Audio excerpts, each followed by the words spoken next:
Assalamualaikum warahmatullahi wabarakatuh. Perkenalkan, nama saya Febrian, mahasiswa semester 8 dari Universitas Pamulang yang menduduki kelas 08 SIFP 001 dengan NIM 2110117000032. Saya di sini akan mempresentasikan proyek saya yang berjudul Rancangan Sistem Informasi Manajemen Servis Kendaraan Mobil dan Motor. Yang pertama ada table of content. Di sini saya menuliskan latar belakang, tujuan penelitian, analisis kebutuhan, UML, dan yang terakhir adalah kesimpulan. Yang pertama latar belakang. Jadi penelitian saya ini dilatar belakangi oleh volume kendaraan di Indonesia yang signifikan peningkatannya. Jadi semakin banyaknya kendaraan, maka semakin banyak juga jasa servis yang dibutuhkan. Maka dari itu saya memberikan solusi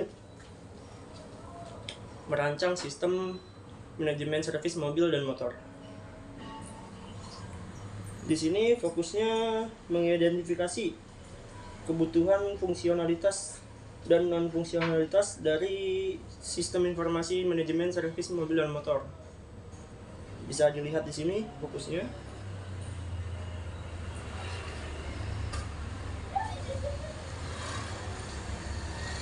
Selanjutnya ada use case diagram. Di sini ada dua aktor yang terlibat. Yang pertama admin. Admin mengelola seluruh data dan aktivitas sistem.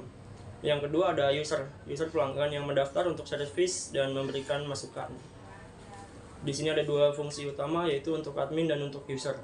Yang pertama untuk admin. Admin bisa melakukan login menggunakan username dan password.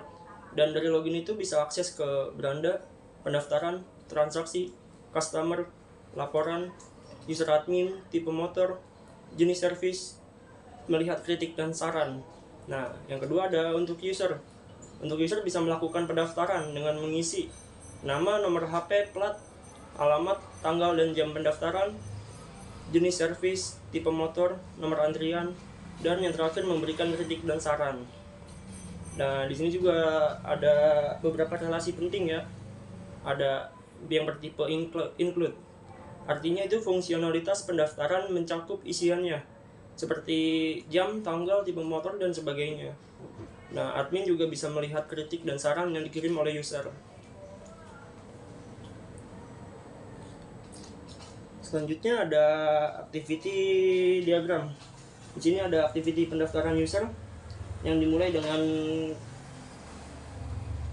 klik link antrian service, lalu dilanjutkan oleh sistem yang ke halaman dashboard, lalu pergi ke form pendaftaran. Nah, lalu sistem membuka form pendaftaran. Dilanjutkan dengan user yang mengisi formulir pendaftaran. Jika datanya valid, maka sistem akan melanjutkan ke daftar sekarang atau menciptakan sebuah akun untuk user. Nah, selanjutnya bisa memproses antrian dan mengirim antrian, lalu bisa menyelesaikan prosesnya.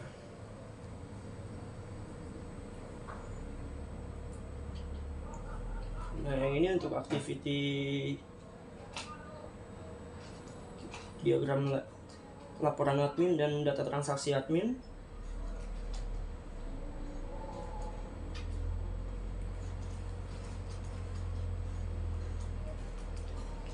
Selanjutnya ada sequence pendaftaran user. Mohon maaf sebelumnya, di sini ada kesalahan penulisan di usernya, di aktornya. Seharusnya ini user bukan admin. Jadi yang pertama itu ada objek yang terlibat. Objeknya itu ada halaman dashboard, form pendaftaran, dan sistem pencetak. Alur prosesnya. Yang pertama, user klik menu antrian cuci STIM di dashboard. Sistem mengarahkan ke form pendaftaran. Lalu user mengisi dan data pendaftaran di formulir tersebut. Dan sistem melakukan verifikasi data. Setelah data valid, maka akan lanjut ke daftar sekarang. Sistem otomatis mencetak nomor antrian dan dilanjutkan dengan sistem mengirim data antrian ke modul pencetak.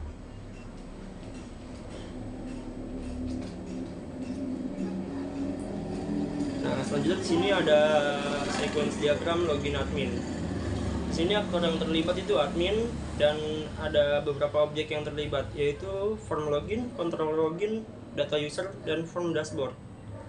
Alur prosesnya ada admin menginput username dan password melalui form login. Lalu dilanjutkan dengan form login mengirimkan data ke control login.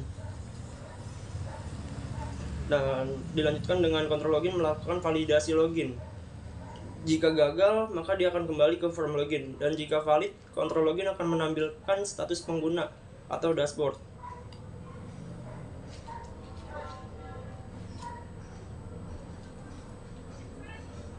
Nah, selanjutnya ada sequence diagram laporan admin.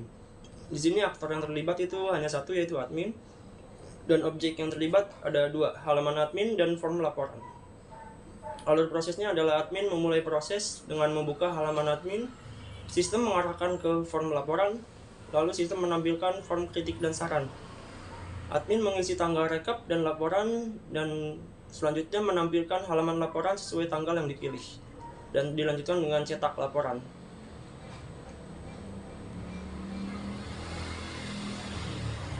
Selanjutnya ada sequence diagram tambah data user. Di sini aktor yang terlibat sama, masih admin juga, dan objek yang terlibat adalah halaman admin dan form user admin. Alur prosesnya, admin mengakses halaman admin dan memilih pergi ke form user admin. Sistem menampilkan form tambah dan data user admin.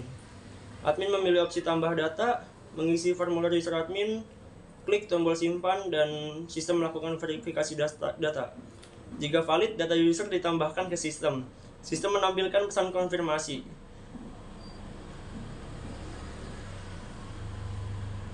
Dan lanjut ada sequence diagram yang terakhir, yaitu kritik dan saran.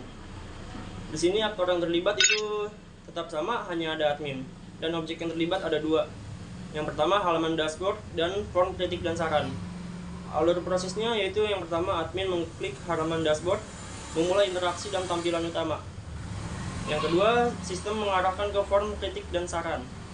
Sistem menampilkan form kritik dan saran yang bisa diisi. Dilanjutkan dengan admin mengisi form kritik dan saran sesuai keperluan. Sistem melakukan verifikasi, isi form. Setelah valid, sistem menampilkan pesan terima kasih sebagai konfirmasi. Dan berikutnya ada ERD. Di sini ada beberapa entitas utama. Yang pertama itu customer. Customer memiliki atribut seperti ID, nama, nomor HP, nomor plat, alamat, tipe motor, dan lain-lain, dan itu berrelasi dengan pendaftaran.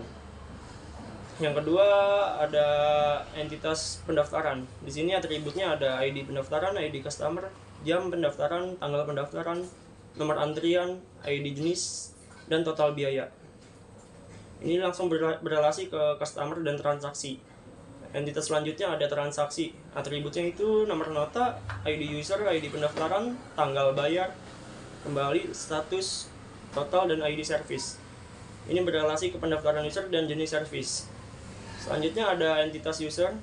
Atributnya itu ID user, nama, username, password, role, dan ini berrelasi ke transaksi, jenis service, dan tipe motor. Selanjutnya ada entitas saran. Di sini atributnya ID saran, nama, email, keramahan, kebersihan, ketelitian, dan pesan. Diatur oleh entitas user. Selanjutnya ada jenis atau service. Atributnya itu ID jenis, service, nama service, dan harga. Yang terakhir ada entitas atau tipe motor. Atributnya itu ID, tipe motor, dan tipe motor. Diatur oleh user. Dan di sini juga ada beberapa relasi kunci ya, seperti customer dan pendaftaran. Satu customer bisa memiliki banyak pendaftaran. Selanjutnya ada pendaftaran dan transaksi. Satu pendaftaran itu menghasilkan satu transaksi. Selanjutnya ada user dan transaksi. Admin atau user memproses transaksi. Nah, yang terakhir ada user dan saran atau jenis service. Di sini user bertugas mengelola data terkait.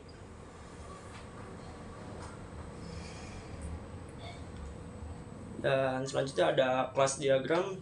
Di sini ada beberapa kelas. Yang pertama itu kelas customer. Atributnya ID customer, nama, nomor HP, alamat, nomor plat, tipe motor. Dan di sini metode yang digunakannya itu daftar sekarang. Relasinya one to many dengan pendaftaran dan one to one dengan saran. Yang kedua ada kelas pendaftaran, itu atributnya ID pendaftaran, nomor antrian, ID customer, ID jenis, tanggal pendaftaran, jam pendaftaran, dan total biaya. Metode yang digunakan adalah bayar. Relasinya ada yang pertama many to one ke customer, one to one dengan transaksi, many to one ke jenis service. Yang ketiga ada kelas user, ini atributnya ada ID user, username, password, nama, alamat HP, dan status. Metodenya ada tambah data, edit, dan hapus. Relasi yang digunakan one to many ke transaksi. Selanjutnya ada kelas transaksi. Atributnya ID transaksi, ID pendaftaran, nomor nota, tanggal bayar kembali, total status, ID user, dan montir. Relasinya yang pertama many to one ke user, yang kedua one to one ke pendaftaran. Yang terakhir ada kelas saran, atribut ID saran, nama, email, pesan, kebersihan, keramahan, dan ketelitian. Dan metode yang digunakan adalah kirim saran. Relasinya one to one dengan customer. Nah, ini timeline yang saya gunakan. Jadi kita butuh waktu 1 bulan untuk fase analisis dan sampai peluncuran aplikasinya. Nah, kesimpulannya dengan diterapkannya aplikasi ini diharapkan bisa memenuhi kebutuhan jasa servis mobil dan motor. Terima kasih untuk perhatiannya. Wassalamualaikum warahmatullahi wabarakatuh.